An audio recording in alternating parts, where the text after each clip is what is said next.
Welcome back. और इसी के साथ साथ अब हमारे पास, जैसे कि मैंने आपसे कहा कि माजी के झरोकों से वो लोग जो कि अपनी किस कहते हैं ना कि आपको जब कुछ चीज़ को हासिल करना होता है तो ज़िंदगी में आगे बढ़ना पड़ता है, और जब तक आप जिद्दोजहद नहीं करते तो चीज़ें आप नहीं अचीव कर पाते। तो the one and only the famous all over Pakistan, ना सिर्फ ऑल ओवर पाकिस्तान बल्कि दुनिया में इनको जाना जाता है इनकी शुगर के मर्ज को खत्म करने के लिए कहेंगे, या उस पर काबू पाने के लिए, आपको शुगर की बीमारी से दूर करने के लिए गोल्ड मेडलिस्ट हकीम साजिद साहब, सबसे पहले तो आपको खुशामदीद कहेंगे। अस्सलाम वालेकुम व रहमतुल्लाहि व बरकातहू। काफी अरसे के बाद आपसे मुलाकात हुई और मेरा भी आज काफी अरसे के बाद हमारा शो मैं कर रहा हूँ, तो आप पहले अच्छा। लेकिन हमारे साथ जो पहले मेहमान मौजूद हैं डॉक्टर अब्दुल माजिद साहब हैं, जो कि नेट्रोपैथ हैं, रेजिमेंटल ट्रीटमेंट के माहिर। और यहाँ पर मैं आपको एक चीज़ बताऊंगा कि हम इनसे जानेंगे कि ट्रीटमेंट होती क्या है। ये तमाम चीज़ें, तमाम बातें मेरी इस्लाह करने के लिए आज मौजूद है डॉक्टर अब्दुल माजिद। अस्सलाम वालेकुम व रहमतुल्लाह। कैसे मिजाज हैं आपके?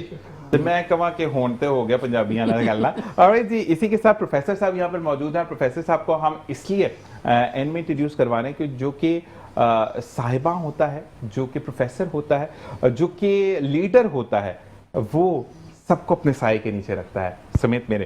तो प्रोफेसर हकीम अबू बकर याहिया साहब, अस्सलाम वालेकुम व रहमतुल्लाह। कैसे मिजाज हैं? अल्हम्दुलिल्लाह। अच्छा, इनका भी ताल्लुक पंजाब से है, और आज वैसे अगर हम गलत नहीं हैं तो इंक्लूडिंग हमारे जो कैमरामैन भाई हैं उनको हम सारे पंजाबी हैं इस वक्त, और पंजाबी में बिल्कुल कर सकते हैं आप इजीली। अच्छा जी, मुझे ये बताइएगा कि ये जो हमने इतने गाड़े गाड़े से नाम लिए हैं हमारे देखने और सुनने वालों के लिए, ये क्या है और ये ट्रीटमेंट क्या है?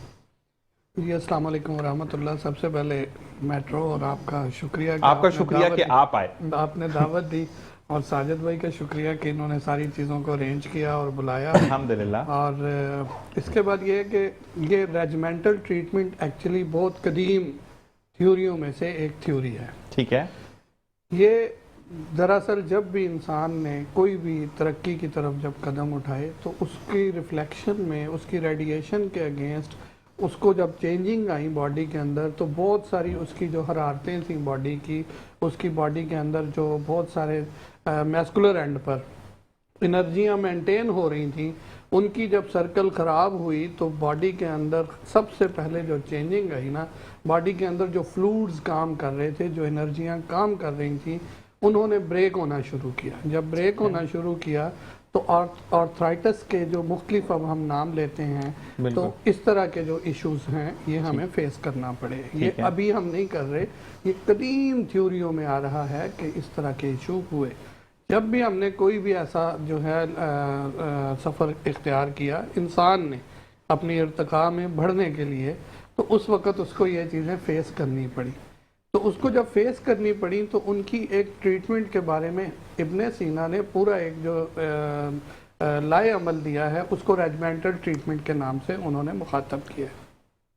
रेजिमेंटल ट्रीटमेंट एक्चुअली जो है वो जराही अवामल जितने भी हैं उन सब के मजमूए को रेजिमेंटल ट्रीटमेंट कहा जाता है। ज़बरदस्त। रेजिमेंटल एक्चुअली जराही अवामल में आ जाता है सिर्फ एक्सटर्नल ट्रीटमेंट, लेकिन जब हम रेजिमेंटल ट्रीटमेंट को थ्योरी करते हैं तो इसके अंदर मसाज थेरापी और इस तरह की दीगर चीज़ें जो कि आम तौर पर हम उनको थोड़ा बैड एंड पर लेते हैं, क्योंकि हमारे यहाँ उसको तरतीब को, उन चीज़ों को समझने समझाने के बारे में कोई भी कर ही नहीं रहा, तो उनके ऊपर अल्हम्दुलिल्लाह हम काम कर रहे हैं। 10 साल से काम कर रहे हैं, और हमारे हज़ारों की तादाद में जो मरीज़ हमारे पास बाकायदा रिकॉर्ड मौजूद है कि अल्हम्दुलिल्लाह वो बल्जिंग डिस्क के, वो मोहरों के, वो इस तरह के मैस्कुलर एंड पर जो बिल्कुल क्रॉनिक बिल्कुल उनके इशू हो गए थे, RA फैक्टर बढ़ गए थे बहुत ज़्यादा, अल्हम्दुलिल्लाह वो दिनों में क्योर हुए, रिकवर्ड हुए।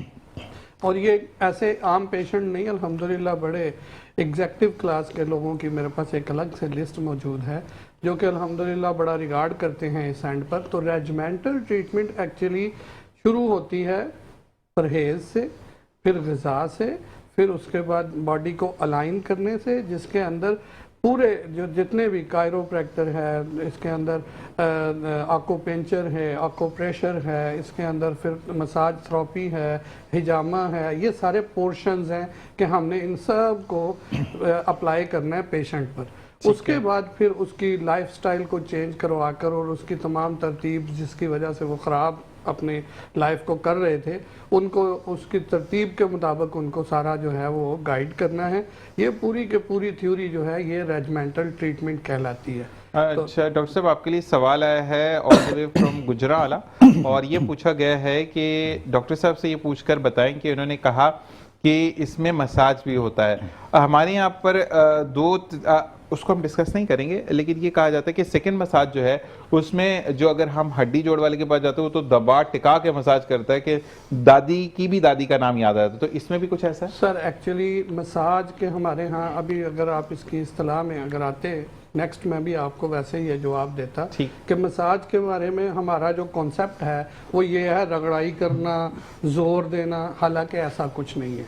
अगर हम रेजिमेंटल ट्रीटमेंट को पढ़ेंगे कदीम थ्योरियों में तो वो जस्ट लुब्रिकेट करना है, लुब्रिकेशन बॉडी को देना है। बॉडी को आपने सिर्फ अलाइन करने से पहले, क्योंकि मसल्स के अंदर स्टिफनेस आ गई है, ब्रेक आ गया, ज़ोफ आ गया, कमज़ोरी आ गई है, वो चिपक गए हैं टिश्यूज़ के साथ, तो उस एंड पर आपने सिर्फ उनको हरारत के साथ वो ऑयल, वो चीज़, वो कम्बिनेशन लगाना है जिससे उनकी डेफिशिएंसी ख़त्म हो जाए, तो पूरी हो जाए, डेफिशिएंसी के मुताबिक आपने काम करना है। तो वो सिर्फ इनहेल करवाने के लिए सिर्फ लगवाया जाता है, उसको रगड़ाई या इस तरह के कोई काम नहीं किए जाते जिसको हम आम तौर पर मसाज कहते हैं। अच्छा जी, मैं थोड़ा सा फिर आपको कट करूंगा। थैंक यू नारायण कि आप हमें इस वक्त इंडिया दिल्ली में देख रहे हैं।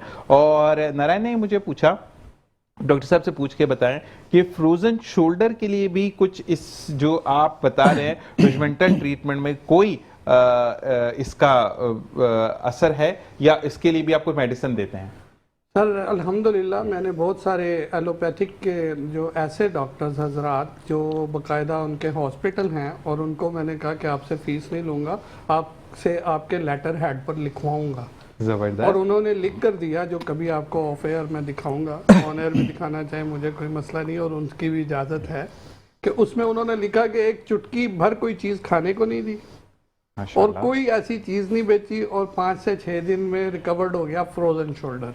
क्या बात है। तो मैं नारायण आपको भी कहूंगा कि देखिए हुकूमती सतह पर तो हम नहीं बात कर सकते, लेकिन बीइंग अ होस्ट मैं आपको वेलकम करूंगा कि पाकिस्तान है, हम मोहब्बत वाले लोग हैं, और हमारे डॉक्टर अब्दुल माजिद यानी मेरे मुल्क के जो डॉक्टर हैं वो आपका ट्रीटमेंट करेंगे इंशाल्लाह। ऐसे ही डॉक्टर साहब जब आते हैं हम प्रोफेसर साहब की तरफ आते हैं, हकीम साहब को, क्योंकि he is the star of every show, ये तो जहां पर भी आते छा जाते हैं। और यकीन करें रमजान में ना प्रोफेसर साहब मैं इनको बोल के चुप हो जाता था, ये जब बीच में रुकेंगे तो मैं बोलूंगा। अब इनकी तरफ हम आते हैं। मुझे ये बताएं कि एक बच्चा जब स्टार्ट करता है पढ़ना तो वो टीचर बनता है, और फिर जो वो प्रोफेसर बनता है, तो मुझे ये बताएं कि बीइंग अ प्रोफेसर, क्योंकि आजकल with sorry to all of you, हमारे यहाँ पर ना हिकमत को बड़ा गलत रंग दे दिया गया। हिकमत सिर्फ अजदवाजी जिंदगी की चीजें और फजूल बातों में हमें उलझा दिया गया, जबकि हिकमत बेसिकली वो दवाई है या वो तरीका इलाज है जिसमें आपको हार्म नहीं होता।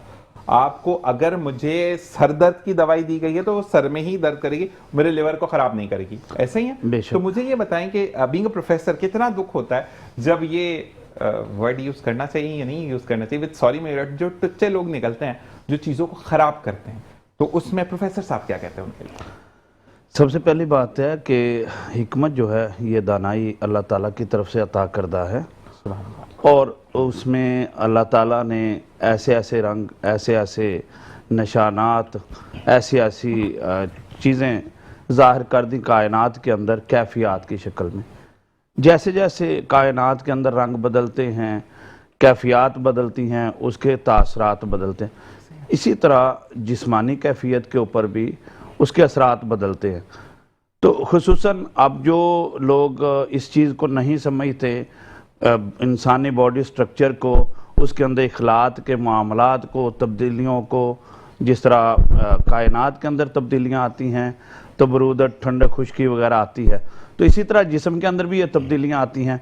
उन चीज़ों को मद्देनज़र नहीं रखते और लोग एक तरफ दौड़ पड़ते हैं नुस्खाबाजी की तरफ, और चाहिए तो ये कि वो इंसानी बॉडी स्ट्रक्चर को समझ के, उसके अंदर आने वाली तब्दीलियों को समझ के, फिर उनको देख के फिर ट्रीटमेंट के। अच्छा जी, आप लोगों की कॉल आई है, देखते हैं कौन है हमारे साथ। अस्सलाम वालेकुम रहमतुल्लाह।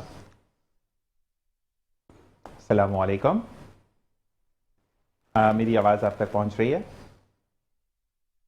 आई गेस लाइन में कोई प्रॉब्लम है। जो दोबारा कंटिन्यू कीजिएगा, लाइन डिस्कनेक्ट हो गई। जी, इसके साथ साथ ही होता है कि जैसे ही अगर बिलफर्ज किसी के लीवर में प्रॉब्लम आता है तो उसके चेहरे के तासरात बदल जाते हैं, चेहरे पे पिलाहट आ जाती है, अगर उसके अंदर ड्राइनेस बढ़ जाती है तो स्याही बढ़ जाती है। ये तमाम वो चीज़ें हैं जो फिलफौर पता चल जाने वाली चीज़ें हैं। तो लोग इन चीज़ों को नहीं देखते, इन चीज़ों को मद्देनज़र नहीं रखते, तो उसके साथ नुस्खा साजी की तरफ दौड़ते हैं, जो कि तिब के लिए बहुत नुकसानदेह चीज़ है। ऐसे ही है। और दूसरी चीज़ ये है, अच्छा प्रोफेसर साहब, आपके लिए ये सवाल आया, मुझे प्रोफेसर साहब से पूछ के बताएं, क्योंकि एक हिकमत करने वाला, एक हिकमत को टीच करने वाला और उसके उस्तादों के उस्ताद प्रोफेसर साहब यहाँ पर बैठे। सबसे पहले तो मैं उनको अस्सलाम वालेकुम कहूँगा, आपको सलाम कहा है, और उसके बाद कहा गया मैं हैदराबाद में इस वक्त मौजूद हूँ, ऑटोपान रोड पर, और आपका शो देख रहा हूँ, और हकीम साजिद साहब की तो खुशबू आ जाए तो हम हर चैनल को ट्यून इन कर लेते हैं आपके लिए जी। और ये कहा गया कि साथ साथ मुझे ये बताएं कि ओके जी, मुझे ये बताएं कि आपका जो जिम के बाद जिम के बाद जो स्टीरॉइड्स लिए जाते हैं उसको टोन डाउन करने के लिए भी हिकमत में कोई दवाइयां हैं? बिल्कुल बिल्कुल, क्यों नहीं।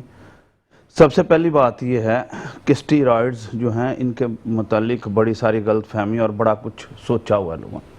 स्टीरॉइड्स बेसिक इंसानी जिस्म के अंदर मौजूद हैं, और जिस तरह इंसानी बॉडी स्ट्रक्चर के अंदर मुख्तलिफ तब्दीलियाँ रोनमा होती हैं, जिस तरह के प्रोजेस्टेरॉन जो है, टेस्टोस्टेरोन्स, इस तरह की मुख्तलिफ तब्दीलियाँ जब आती हैं तो इसी के ज़रिए आती हैं।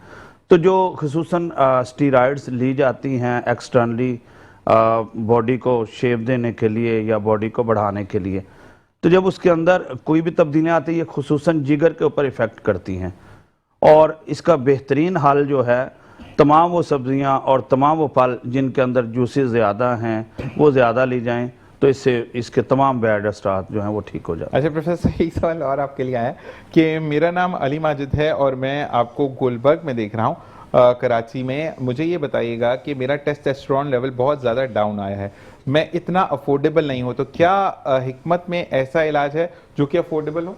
जी बिल्कुल है, बड़ा आसान इलाज है। इसके लिए सबसे बेहतरीन जो है अश्वगंधा, जिसको कहा जाता है असगन नगौरी, और इसका अगर पाउडर बना के असगन नगौरी और जड़ बदारा, इन दोनों का पाउडर बना के वो लिया जाए। बता देंगे आप कितना? हाँ, ये बराबर वजन में सफूफ बनाना है, ठीक है, और हाफ टी स्पून जो है वो सुबह शाम लेना है नीम गर्म दूध के साथ। ठीक है। अच्छा प्रोफेसर, एक सवाल मेरी तरफ से, क्योंकि मैं भी ऑडियंस हूँ, इस वक्त आपको देख रहा हूँ, तो मुझे बताएं कि अगर मैं चीज़ों को नहीं सम कर पाता तो आपके पास भी बना हुआ सफूफ होता है, या आप बनाकर भिजवा देते हैं, या ऐसा कुछ नहीं है?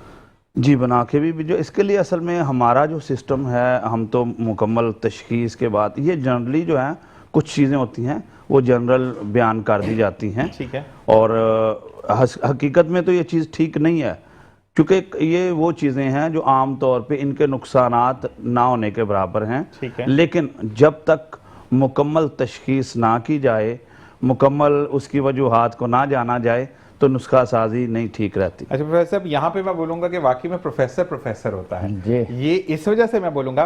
ब्रेक की तरफ बिल्कुल जाएंगे, लेकिन मैं एक बात कह दूं, फिर उसकी तरफ ब्रेक के बाद चलते हैं कि प्रोफेसर साहब ने, हकीम साहब यही बोला कि नुकसानात ना होने के बराबर, ये नहीं बोला कि बिल्कुल कोई नुकसान नहीं है। तो प्रोफेसर साहब फिर कहते हैं कि प्रोफेसर होता है, और कहते हैं कि जब शागिर्द को आप पढ़ाते हैं तो ही आप प्रोफेसर कहलाते हैं। इसी के साथ एक ब्रेक के बाद हकीम साजिद साहब, कैप्टन ऑफ द शो, से बात करेंगे। देखते रहिए मुस्कुराती स्वभावित शान है सर। और जनाब, वेलकम बैक। और इसी के साथ साथ the hero, captain of the show, Hakim Sajid साहब आपकी तरफ आते हैं। मुझे ये बताएं कि आपके लिए सवाल, आज आप सवाल नहीं, आज आवाम सवाल करिए, आपको कटहरे में खड़ा करके हमने जवाब लेने, जैसे प्रोफेसर साहब से हमने लिए, अब आपकी बात है। सबसे पहले तो ये कहा गया कि आपको एक टाइम से देखा जा रहा है और आप दिन ब दिन छोटे होते चले जा रहे हैं एज में, तो इसका राज बताएं। आज आप सवाल नहीं करेंगे, आज हम आपसे सवाल करेंगे, आप जवाब देंगे। सबसे पहले सवाल, बिस्मिल्लाहिर्रहमानिर्रहीम। एक सच सच बोलना है, जी, तमाम सच, बिल्कुल क्लियर बतानी सच सच। सबसे पहली बात तो जिशान भाई ये है कि मैं फास्ट फूड की तरफ ध्यान नहीं देता बिल्कुल ही। मतलब नहीं कम खाते खाऊं, लेकिन ऐसा खाता हूं जो कुदरत के करीब हो। ठीक है। सेकंड ऑप्शन जो मैं हमेशा अपने पेशेंट को बता रहा होता हूँ, मैं नहार मुँह पानी पीने से मना करता हूँ। एक आध घूंट ले सकते हैं प्यास बुझाने के लिए, खाली पेट जो बल्क क्वांटिटी 1 गिलास 2 गिलास पानी पीना, मैं उसको बेहतर नहीं समझता हूँ। ठीक है। ऐसे पेशेंट हज़ारों मेरी लाइफ के अंदर आए हैं, लाखों के हिसाब से। मैं इनके फेस से देख के बताता हूँ कि आप निहार मुँह बहुत ज़्यादा पानी पीते हैं। सुबह निहार मुँह पानी पीना सेहत के लिए अच्छा नहीं है। खाना भी आप खाएं तो भी आपको कुछ देर के बाद खुद ही प्यास लगती है। हमारा मेटाबॉलिज्म जो निज़ाम है, निज़ाम है, वो खुद से पानी की ज़रूरत को पूरा करने के लिए आपको बताता है। ठीक है। तो ऐसे लोग जो खाली पेट पानी पीते हैं और उनके लिए ये अच्छा नहीं है। और सेकंड ये है कि किसी की तरक्की को देख के अल्हम्दुलिल्लाह जेलस नहीं होते हैं, अल्लाह का शुक्र एक बंदे की जेलस मैसेज आया, वो भी मैंने पढ़ना है। वो भी हम बिल्कुल। अच्छा जी, मैसेज ये आया है, मेरा नाम अली खैसवानी है और मैं कराची में आपको देख रहा हूँ। मैं आपका बहुत बड़ा फैन हूँ, उसी के साथ साथ मैं आपसे बहुत ज्यादा जेलस हूँ। मैंने जब से आपका प्रोग्राम देखना शुरू किया, आपके बाल बेहतर से बेहतरीन होकर मैं गंजा हो गया, तो मैं क्या करूँ? हकीम साजिद इस्लाम का रिगेनी हेयर ऑयल है। हाँ, वो बिल्कुल है और आपको भी मैंने पता यूज है, कर चुका आप हूं। यूज़ भी कर चुके हैं। और प्लस हमारी अल्हम्दुलिल्लाह एक बेहतरीन करीम है।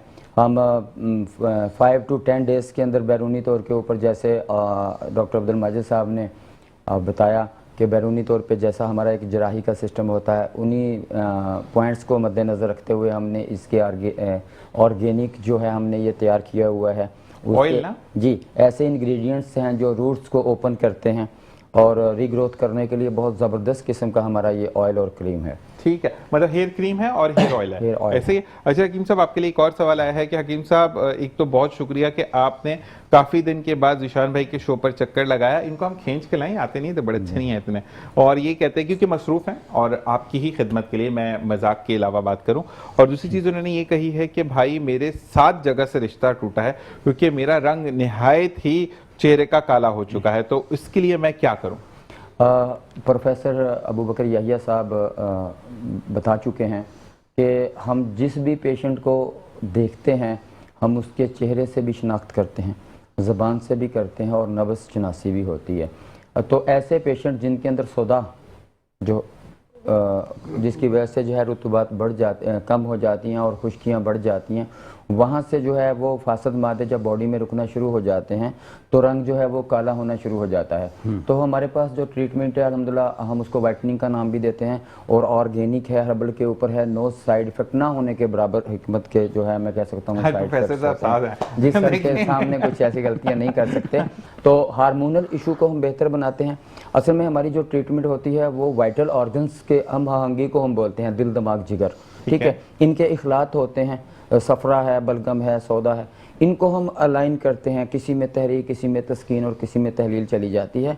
हम अपने इलाज में तशखीस के दौरान हम तो अक्सर ये बोलते हैं कि हम भाई डायरेक्ट किसी बॉडी को का इलाज नहीं कर रहे होते, हम दिल दिमाग और जिगर के रिश्तेदारी को आपस में जो हम हंग कर रहे होते हैं कि उनको खुद से पता चले, दिमाग को खुद से पता चले कि बॉडी में क्या हो रहा है, क्या तोड़ फोड़, बैलेंसिंग का जो निज़ाम होता है।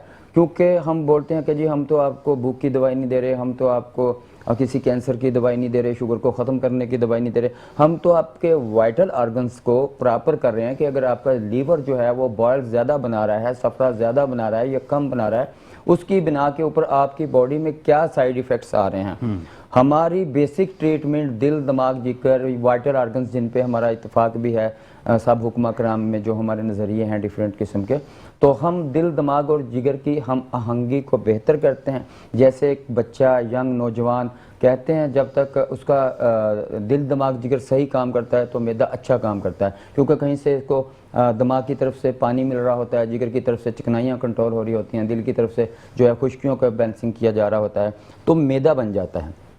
तो उसके बाद जो है आप बहुत से अमराज जो आपकी बॉडी में पैदा हो चुके हैं, हिकमत की जो बेसिक है जिसकी वजह से हम ये बोलते हैं अल्लाह के फजल व करम के साथ कि वो आर्थो के पेशेंट हो, ऑस्टियोआर्थराइटिस के हों, रेमेटॉइड आर्थराइटिस के पेशेंट हों, वो शुगर के हों, वो पित्ते की पथरी के हों, वो सरतान के हों, या कोई भी मर्द दुनिया के अंदर जो हार्मोनल इशू लेडीज़ के अंदर पाया जा रहा है, रंग काला होना शुरू, पेट बढ़ना शुरू, थायराइड के प्रॉब्लम्स हैं, हार्मोनल इशू के साथ वज़न बढ़ रहा है, कहीं कम हो रहा है, इनकी हम तशखीस करने के बाद जो इलाज कर रहे होते हैं अल्लाह के फजल व करम से वो प्रॉपर होता है और उसके बाद बॉडी से परमानेंट हर चीज़ का खात्मा होकर आप एक चीज़ भूल रहे हैं जिसके लिए बंदे ने आपको कहा, याहिया खान साहब हैं जिनका आपने इलाज किया फैटी लिवर का और he is best of the best right now, और वो कतर में जॉब करते हैं और उन्होंने आपके पाकिस्तान आए हुए हैं, उन्होंने आपको मैसेज किया है, जी, जी। उन्होंने कहा है कि Hakim Sajid is the best person, क्योंकि हिकमत हर कोई करता है, दोस्ती कोई नहीं करता। बेशक ऐसे ही है। ऐसे ही है, ऐसे ही। जबरदस्त हो गया। अच्छा जी, बिल्कुल भाई, मैं हाथ जोड़ के माजरत करता हूँ, मैं डॉक्टर साहब की तरफ आ गया। डॉक्टर साहब, ये पूछा गया है कि सीढ़ियां से गिर गए और डिस्क डिसलोकेट हो गई है, ऑपरेशन का कहा जा रहा है। एक तो मेरी अंदर सकत नहीं और दूसरा मेरी पॉकेट इजाजत नहीं देती, मेरे लिए क्या है हिदायत है? देखिए, जैसे हनीफ गौहर फ्रॉम चीचावतनी। जैसे अभी प्रोफेसर अबू बकर भाई ने बात की और साजिद भाई ने भी बात की, तो बात यह है कि जब तक डायग्नोज नहीं कर लेते, जब तक हम कुछ भी नहीं कह सकते। ठीक है। और रेजिमेंटल ट्रीटमेंट जो है वो परहेज और उसके बाद ग़िज़ा, जो मैंने पहले तरतीब पूरा एक सर्कल बताया है, सबसे पहले परहेज, फिर ग़िज़ा, फिर अलाइनमेंट, ठीक है। फिर उसके बाद डिटॉक्स, और फिर अपनी जो रूटीन वर्क है जिसे हम एक्सरसाइज वगैरह कहेंगे, या दीगर जो अपनी खाने पीने की टाइमिंग और उन चीज़ों को मेंटेन करना है, फिर हम ठीक होते हैं। तो ख़ास तौर पे जो डिस्क के पेशेंट हैं, डिस्क बल्ज हो जाए या डिसलोकेट हो जाए या खुदा न खास्ता उसमें डैमेज हो जाए और बाकायदा जो है वो मोरों में जो है ना वो बाज़ औक़ात दरारें आ जाती हैं, तो ये सब चीज़ें रिकवरेबल हैं, लेकिन एक एज तक। ओके। ठीक है जी। और बंदे की जो है ना पूरी रूटीन वर्क को जो है वो देखना पड़ता है, वो पर्सनली तौर पर रब्ता कर लें, उनको जो हो सकेगा वो बताएंगे, तो इंशाल्लाह वो बेहतरी की तरफ आ जाएंगे। डॉक्टर साहब, आपके लिए भी, हकीम साहब आपके लिए भी, और प्रोफेसर साहब आपके लिए, तीनों के लिए सवाल आया है कि आप लोग तो सिर्फ कराची में हैं, हम आप लोगों से इस्तिफादा इस्लामाबाद में कैसे उठा सकते हैं? जी, पहली बात तो ये है कि हम पूरे पाकिस्तान के अंदर मौजूद हैं। सर डॉक्टर अब्दुल माजिद साहब भी लाहौर भी जाते हैं और इस्लामाबाद भी जाते हैं। अबू बकर भाई आए ही हमारे पास जो हैं वो लाहौर से हैं। इनके वहाँ पे 2 क्लिनिक हैं, मेरा कराची के अंदर जो है शाख हैं और इस्लामाबाद के अंदर मेरा क्लिनिक है, सरगोदा के अंदर मेरा क्लिनिक है, तो पूरे पाकिस्तान के अंदर मौजूद हैं। थोड़ा सा आपको हिलना जुलना होगा, कुछ हम हिले जुलेंगे। खबर आई है कि लाहौर में भी ऑन कर रहे हैं सर, ये मेरे उस्ताद मोहतरम बैठे हुए हैं साथ, और अल्लाह के फलो करम से हमारा एक ज़बरदस्त किस्म का यूनिटी हिकमत को प्रमोट करने के लिए हुई है, और हमारे साथ जो है बहुत से बेहतरीन किस्म के पाकिस्तान के लोग मिले हैं माशाअल्लाह। इस बिना के ऊपर बहुत से लोगों को तकलीफ़ भी है हमारे अपने अदारे के अंदर। इनके लिए गिला आया है, वो मैं इनसे ही करूँगा जी, वो लेकिन इंशाअल्लाह ताला हम हिकमत और तबीब और तिब की फलाही के लिए मुख्तलिफ हमारे साथ एक पूरा एक हमारा चैनल्स है, हमारे साथ बहुत से लोग हैं अल्लाह के फलो करम से, कराची से बाहर के, उनकी सरपरस्ती के अंदर अल्हम्दुलिल्लाह चल रहे हैं, जिनके दादा परदादा हिकमत से वाबस्ता हैं, और अल्लाह के फलो करम से हम उड़ेंगे और मुखालफत के साथ उड़ेंगे, उड़ान करेंगे। हमारा मकसद सिर्फ एक ही होगा, फलाह इंसानियत, खिदमत इंसानियत, पाकिस्तान के अंदर तिब को फ़रोग देना। ऐसे लोग, जैसे भी आपके पास सवाल आया है चीचा वतनी से, उन्होंने कहा कि हमारा इस तरह का प्रॉब्लम है। मैं थोड़ा सा बात को टॉपिक को आगे लेकर चलूँ। कराची शहर के अंदर और लाहौर शहर के अंदर हर जगह पे डॉक्टर अब्दुल माजिद साहब के पास अपने पेशेंट का एक रिकॉर्ड मौजूद है। हकीम साजिद सलाम के पास अपने मतब के अंदर आपको 20 साल पुराना भी रिकॉर्ड मिल जाएगा। अबू बकर याहिया साहब के पास जो है आपको हर पेशेंट का रिकॉर्ड मिलेगा। हमें कोई भी पेशेंट जिसने हमसे 10 साल 15 साल पहले सर इलाज करवाया, वो अपनी हिस्ट्री आके ले सकता है कि हमने उसको क्या खिलाया था, क्या दिया था, इतना हम मेंटेन रखते हैं।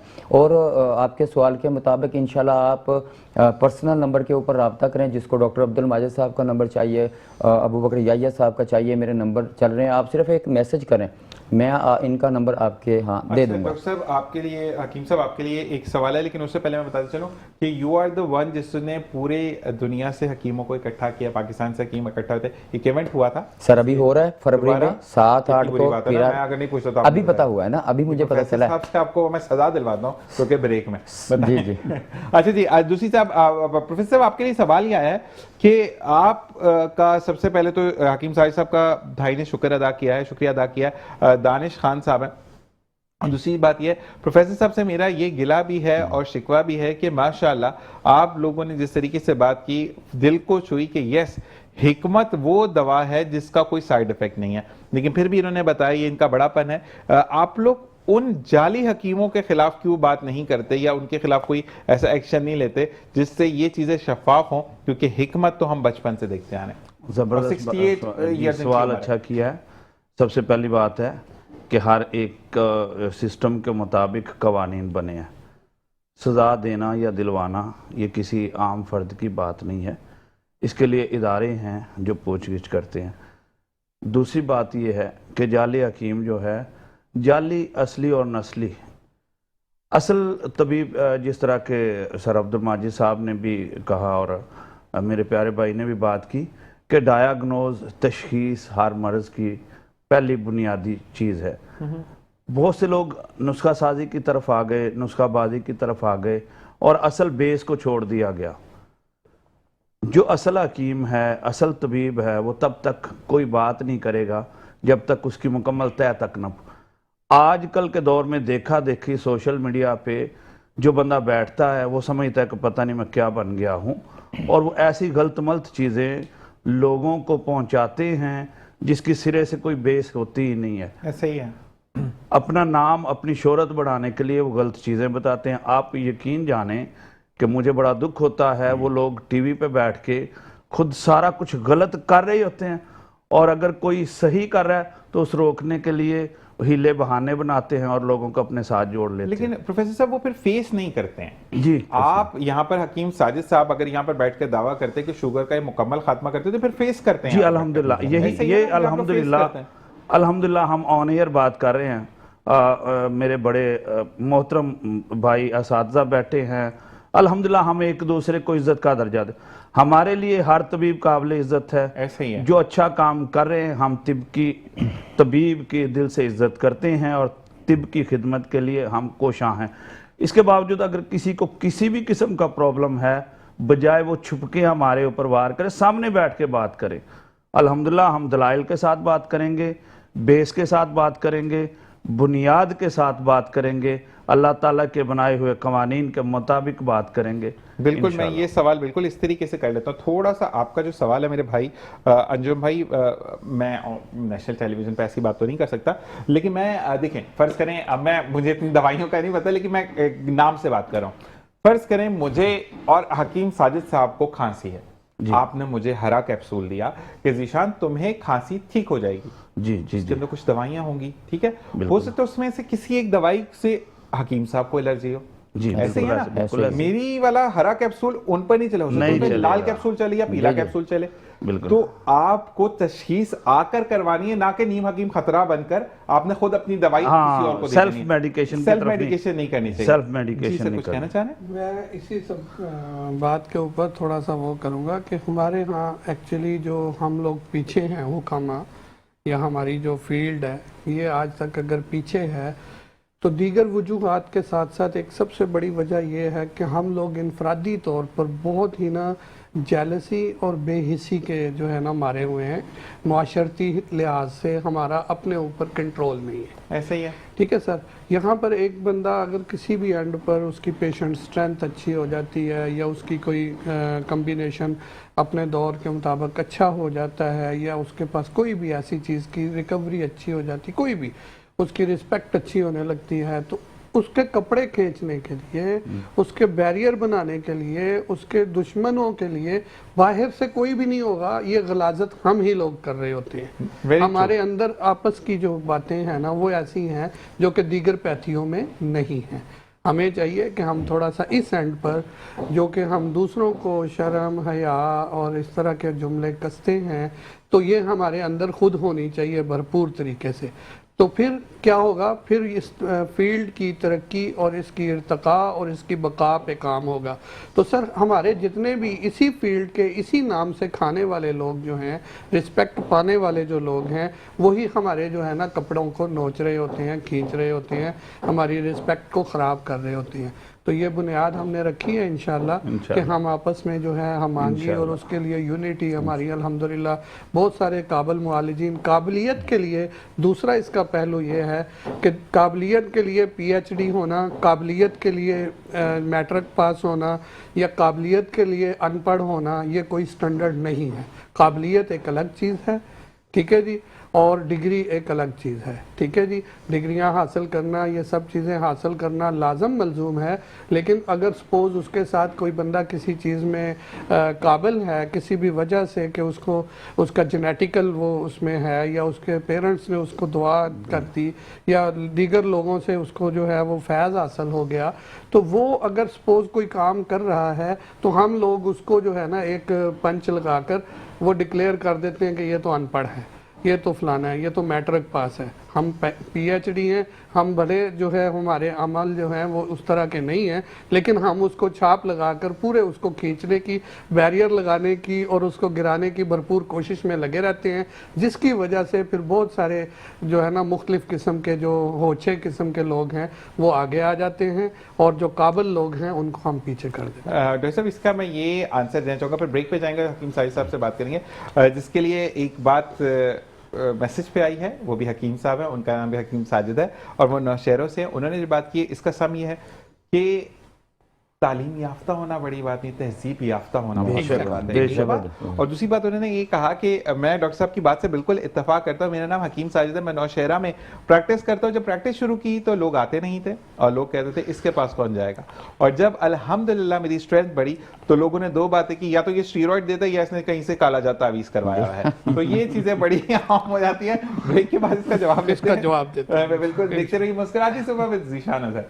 और जनाब वेलकम बैक। और कहते हैं कि बड़े सही एक कहावत थी जिसको आज दोबारा से मैंने असल होते हुए देखा, वो ये कि बेहतरीन लोगों की महफिल में बैठो कि कुछ सीख कर जाओगे, और आज वाकई में बहुत कुछ सीखने को मिल रहा है। वैसे तो आपसे कंटिन्यू करेंगे, आप कुछ कहना चाह रहे थे? देखिए, हम ये बात कर रहे थे काबिलियत के साथ अच्छा है कि उसके साथ जेवर आपके साथ तालीम का और हमारे जो तालीमी स्टैंडर्ड हैं वो भी हो, लेकिन काबिलियत कहीं भी मोहताज नहीं है इन चीज़ों की, कभी भी नहीं रही। ठीक है सर, तो काबिलियत दरअसल जो है वो आपके अमल के साथ होती है, अमली पहलू है। और ये जो हमारी फील्ड है पूरी की पूरी, इसमें तशखीस से लेकर तजवीज़ से लेकर आखिरी मेडिकेशन तक, उसके रिजल्ट तक सारा प्रैक्टिकल है।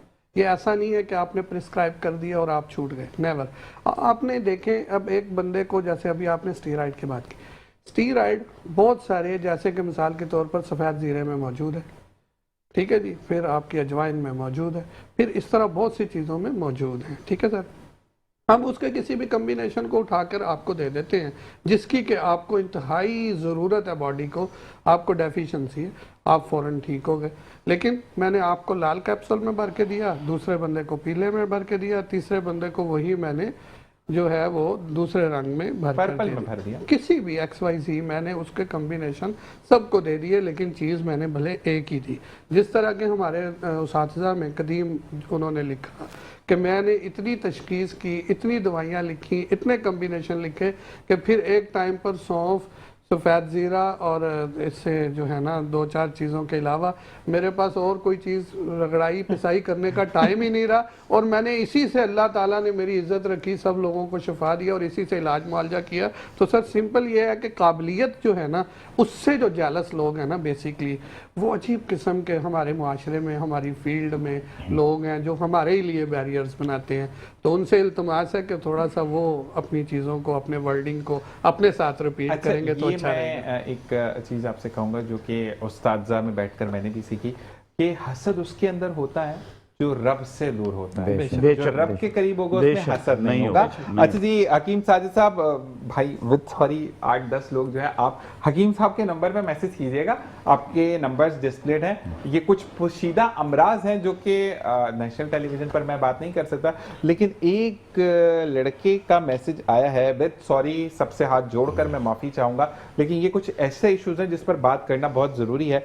उस लड़के ने लिखा कि मेरी उम्र 24 साल होने वाली है, मैं हम जिन्स परिस्थिति में मुब्तला हो गया हूँ, और अब मुझे इस चीज़ से नफरत होती है क्योंकि मैंने बहुत बयानात सुने लेकिन मेरा अपने ऊपर काबू नहीं है। हकीम साजिद साहब से रिक्वेस्ट है कि मैं नौशेरो फिरोज से हूँ, मैं कराची आऊँगा, क्या इसका इलाज है कि मैं बैक टू नॉर्मल लाइफ चला जाऊँ और अल्लाह तबारक ताला ने जिस चीज़ को हराम करार दिया है मैं उसको छोड़कर हलाल और निकाह के रिश्ते में बन जाऊँ? देखें जी, सबसे पहले तो ये है कि मैं बोलता हूँ हम मुसलमान हैं, और मुसलमान होने की वजह से हमें हर उस चीज़ से रुकना है जिसको अल्लाह तबारक व तआला ने मना किया, जिसके ऊपर बड़ी बड़ी वईदें हैं। कहीं पे संसार का हुक्म है तो कहीं पे आपको जो है कोड़ों का हुक्म है। तो आप अपने रब से डरें, अपने रब की तरफ तवज्जो करें। दुनिया में कोई ऐसी चीज़ नहीं है बंदा ना छोड़ सके। सहाबा कराम की मिसाल के अंदर शराबें छोड़ दी गई, ज़ना छोड़ दिया गया। अल्लाह से डरें, इससे पहले कि आपके ऊपर इस्लामी हुकूमत होती और कोई हद लग जाती। इसका यही जवाब है मेरे पास। नहीं, कुछ मेडिकेशन फ़ोन है नंबर दे दें। और फोन नंबर तो चला। हाँ, इलाज की तरफ ये है कि आप पहले अल्लाह से तौबा करके फिर हमारे पर्सनल नंबर के ऊपर आप आएँ तो इंशाल्लाह हम आपकी इसमें हेल्प करेंगे। हम आपको साइकोलॉजिकली जो है जी ना जी वो हम ब्रीफिंग करेंगे, देंगे। ब्रीफिंग देंगे, इंशाल्लाह बेहतर होगा। मेडिकल ट्रीटमेंट भी है वो सर है, कि- है ना है तो वो। मुझे अच्छा जी, दूसरी चीज ये है कि हकीम साहब आपकी बात से एक बात याद आई कि नबी करीम आका दो जहां सल्लल्लाहु अलैहि वसल्लम के पास एक शख्स आया, उससे कहा कि मैं दुनिया का बुरा तरीन आदमी हूँ। आका दो जहां सल्लल्लाहु अलैहि वसल्लम ने फरमाया कि मैं तुम्हारे साथ हूँ, तुम हर काम करना, तुम जना करना, तुम चोरी करना, तुम गीबत करना, तुम झूठ बोलना, लेकिन सॉरी तुम हर काम करना, कत्ल करना, मेरे आगे आके झूठ नहीं बोलना। झूठ नहीं बोल। जी। तो जब वो सुबह उठा उसने कहा नमाज नहीं पढ़ता, छोड़ो नमाज कौन पढ़े, लेकिन आका दो जहां को क्या जवाब दूंगा। इसी तरीके से जब वो कुछ अरसे बाद मिला तो वो एक नेक परहेजगार आदमी था। तो सबसे पहले जिंदगी से झूठ निकालें, जिंदगी आसान हो जाएगी। और हकीम साहब से ये सवाल इसलिए जरूरी था कि आजकल हमारी जो जनरेशन है वो बेरारवी की तरफ जा रही है, उसका बेहतरीन सिंबल ये मोबाइल है कि आपको अजीबोगरीब वेबसाइट्स दे देते हैं। अच्छा, एक चीज मैं आपको कहूंगा, जहां पर हम 100% नेगेटिव कहते हैं मोबाइल को, वहीं पर पॉजिटिव पॉजिटिव वो पॉजिटिव कैसे है? वो ऐसे है कि मुझे गलत वेबसाइट की तरफ भी लेकर जा रहा है, लेकिन यही मोबाइल मेरा प्रोफेसर साहब के लिए, डॉक्टर साहब के लिए और हकीम साजिद साहब के लिए रसाई का एक जरिया भी है। तो इसी तरीके से मुनस्सर आप पर है कि अपनी चीज़ों को कैसे लेकर चलना है। हकीम साजिद साहब, आपसे ये सवाल आया है कि मेरा वज़न जो है ना खा पी कर भी बहुत ज़्यादा बढ़ता चला जा रहा है, मेरे लिए क्या हिदायत है? मेरी उम्र 48 साल है और मेरा कद 5 फुट 7 इंच है और वज़न अब मेरा 145 किलो है। जी, वो मैं इधर भी बिल्कुल जवाब दूंगा। एक दो सवाल मेरे जहन में हैं जो मैं आपको बता दूं। एक तो जाली हकीमों के बारे में था। हम ये बोलते हैं कि सोशल मीडिया के ऊपर जितने भी ऐसे लोग जो फेमस होने के लिए, व्यूज़ के लिए जितने भी आपको नुस्खा जात दे रहे हैं, उनसे आप दूर रहें। यहाँ पे पहले आपको किसी भी हकीम से जिसका आप ये देख सकते हैं कि वो हकीम है कि नहीं, जाली हकीम के बारे में देखें। हमारे पास जो है वो अगर हम कोई मोबाइल भी लेने जाते हैं ना, पहले हमको 10 मरतबा सर्च करते हैं कि इसकी ओरिजिनल है, कॉपी तो नहीं है, किट तो नहीं है। इसी तरह हमारी डिग्रियां लगी होती हैं वहाँ पे, उसकी वेरिफिके मतलब कि सबको पता होता है कि मुस्तनद हकीम है। अब्दुल माजिद भाई और सर नसीम अहमद कासमी सब बहुत से प्रोग्राम कर चुके हैं जाली हकीमों के बारे में डिफरेंट चैनल्स के ऊपर। और सेकंड नंबर पे ये है कि सर का एक पॉइंट है कि नुस्खाबाजी की तरफ चले जाते हैं। नुस्खाबाजी हम इसी को बोलते हैं कि आपने बताया आपको नज़ला है और मैंने यूट्यूब के ऊपर आपको बता दिया अगर आपको नज़ला है, आप बस ये एक काम कर लें तो आपका नज़ला ख़त्म हो जाएगा। आप मर्द बन जाएंगे, आप औरत बन जाएंगे, आप बच्चे जवान हो जाएंगे। इन चीज़ों से बचें। बहुत से फेमस पर्सनैलिटीज़ जो है वो जिनके पास हालांकि डिग्रियां भी नहीं हैं, कुछ भी नहीं है, फिर भी वो बैठ के जो अलफ बे कानून तिब से वाकिफ़ ही नहीं है और वो सोशल मीडिया के ऊपर बैठ के अपने व्यूज़ ले रहे हैं और मंजन बेच रहे हैं। पहले वो मुखालफत कर रहे थे हिकमत की, आज वो खुद बहुत से ऐसी पर्सनैलिटीज़ हैं जिनका मैं नाम वाज़ह हाँ। तो सेकंड, उससे भी आगे मैं आपको ये बताऊं कि हमारे यहाँ जितने भी ट्रीटमेंट हैं, मैं उन भाई से भी सॉरी करता हूँ जिनके लिए मैंने सख्त अल्फाज बोले। हम क्योंकि मुआलिज हैं, हम ट्रीटमेंट करते हैं। और सेकंड बात ये है कि अल्हम्दुलिल्लाह हमारे यहाँ एक बाकायदा कानून है तिब के लिए, ठीक है। हम उन सब की चीज़ों को देखते हुए तशखीस की बुनियाद के ऊपर हर पेशेंट का एक जो है इलाज करते हैं। जैसे कि अब्दुल माजिद भाई ने बताया कि हकीम सईद रहमतुल्लाह अलैह ने फरमाया कि अगर आप देखें कि आपके घर में कुछ भी नहीं है तो जो किचन है ना हमारा, वो बेहतरीन दवाखाना है, ठीक है। तो मैं कहता हूँ कि आपके पास घर में पड़ी हुई चीज़ें अगर हम आपके किचन में चले जाएं और उनका कम्बिनेशन हम बनाएं तो वो आपको एक किस्म की ऐसी किस्म की एंटीबायोटिक, बेहतरीन किस्म के खांसी के इलाज, बुखारों के इलाज, पेट के इलाज हम आपके किचन से आपको बना के दे देंगे। ये है तिब। अच्छा, हमारे पास 1 मिनट मौजूद है। मोटापे वाले भाई का जी, एक तो मैं मोटापे वाले भाई को बता दूं कि मोटापे की वजूहात फैटी लीवर से मैक्सिमम शुरू होती हैं। आप अपना एक बेहतर है फैटी लीवर का टेस्ट करवाएं, या हमें आके बनफ़ से नफीस चेक करवाएं, या हमें व्हाट्सएप के ऊपर हमें ज्वाइन करें, अपनी तशखीस के मराहल को मुकम्मल करवाएं। मैक्सिमम हार्मोनल इशू की वजह से, फैटी लीवर की वजह से और भी वजूहात हो सकती हैं, वेट बढ़ रहा होता है। और मैं पैगाम दूंगा आपको, अगर आखिरी मिनट है, एक तो ये है कि हम कराची के अंदर अल्हम्दुलिल्लाह एक माह के अंदर कम से कम भी 1000 ऐसे पेशेंट को चेक कर चुके हैं जिनके L4 L5 का मसला था, जिनके जो है शाइटिका का यानी कि प्रॉब्लम था, शोल्डर फ्रोजन के मसाइल थे, और घुटनों के अंदर जो सैनवल फ्लूइड ख़त्म हो जाता है या कॉटिलेज लेयर मेनिस्कस टीयर के जो मामलात आते हैं, उसको रिकवर करने के लिए अल्हम्दुलिल्लाह हमारे पास एक अभी यकम से हमारा फिर गुलशन जमाल वाले क्लिनिक के ऊपर शुरू हो रहा है। गुलशन जमाल में जानान होटल है, शानदार शनवारी के बराबर में। शानदार की फर्स्ट फ्लोर और नीचे वाला जो फ्लोर है वो हमने लिया है, और बिहाइंड 1-2 प्लाट राइट साइड पे छोड़ के अब्दुल माजिद भाई का जो है सल्तनत होटल के सामने वाले के ऊपर भी क्लिनिक मौजूद है। अबू बकर याहिया साहब लाहौर में पत्तोकी में होते हैं, इनका नंबर मुझसे आपको मिलेगा। आप को आखिरी पैगाम दें कि यूनिफिकेशन तिबी फाउंडेशन की तरफ से जिस तरह मैं सालाना हुक्मा कराम का जो है वो एक करवाता हूँ, यहाँ पे कन्वेंशन होती है हमारी एक किस्म की, जिसके अंदर हम अपने अलूम को जो है वो करते हैं डिस्कस। तो अभी इंशाल्लाह फरवरी में 7-8 को होने जा रही है कराची के अंदर। साहब तिबा कराम के लिए पैगाम है, इजाज़त चाहेंगे आपसे भी। बिल्कुल जी, आप तीनों का बहुत बहुत शुक्रिया। जाते जाते मैं भी ये कहूँगा कि हकीम बेहतर वो है जो कि कैमरे पे आकर अपना जो है वो मुद्दा पेश कर सके। हकीम वो नहीं है जो पिछसे पुष्ट रहकर बात करे। तो सिंपल यहाँ से क्लियरिफिकेशन आ जाती है। आप तीनों का बहुत बहुत शुक्रिया। इसी के साथ entire team of metro one news का बहुत बहुत शुक्रिया जिन्होंने ये तमाम मेहनत की और हमने प्रोग्राम प्रेजेंट किया। जब भी दुआ के लिए हाथ उठाएं, entire team of metro one news को अपनी दुआ में याद रखें, मेरे दोस्तों को अपनी दुआ में याद रखें। जिंदगी बखैर, आपसे कल मुलाकात होगी। पाकिस्तान जिंदाबाद, पाक आर्मी पाइंदाबाद। अपना और अपने प्यारों का ख्याल रखिएगा। कल आपसे फिर मुलाकात होगी। अल्लाह निगहबान।